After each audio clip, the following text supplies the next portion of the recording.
A little bit about why I chose bareshaft tuning. So I find it to be the most forgiving and repeatable setup that I can do. One, it's repeatable. I know exactly when the bow is tuned. It's not day to day or anything like that. I've tried walk back tuning, I've tried French tuning, group tuning, pretty much any type of tuning that you can think, I've tried it, and this has been the most consistent for me.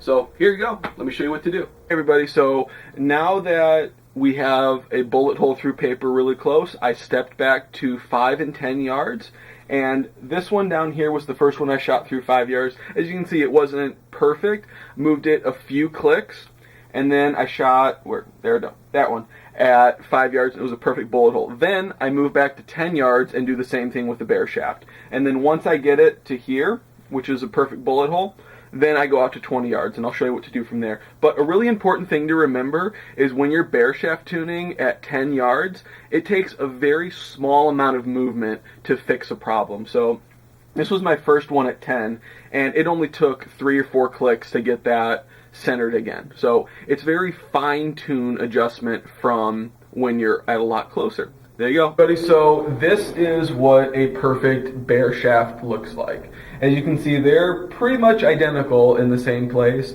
No, don't tune your bow to one bareshaft. Make sure you shoot multiple shots with it, because if I make a very slight error, the bareshaft's going to be greatly affected at 20 yards. So make sure that you shoot a few bareshafts before you figure out and move it left or right or anything like that. So this is the bareshaft. There you go. Let me show you what the stiff and weak look like. So this is what a stiff arrow looks like. As you can see, the bareshaft is to the left.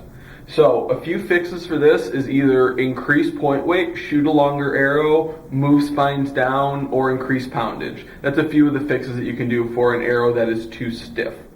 Okay everybody, so this is what an arrow looks like when it's too weak. As you can see, the arrow is straight right of the fletch. So a few fixes for this is you can cut the arrow down and make it shorter. I would suggest about 1/4 inch at a time, or you can decrease the weight in the front of the arrow. So those are a few fixes for this, or lower your poundage.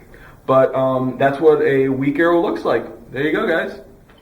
Okay everybody, so this is what your arrow looks like if your knocking point is too low. So a few fixes for this are either move the rest down or move the knocking point up a little bit. There you go, guys. And it's the same for it's the opposite if the arrow is lower. Then you would have to move the knocking point down or move the arrow up. There you go, guys. That's my tuning video.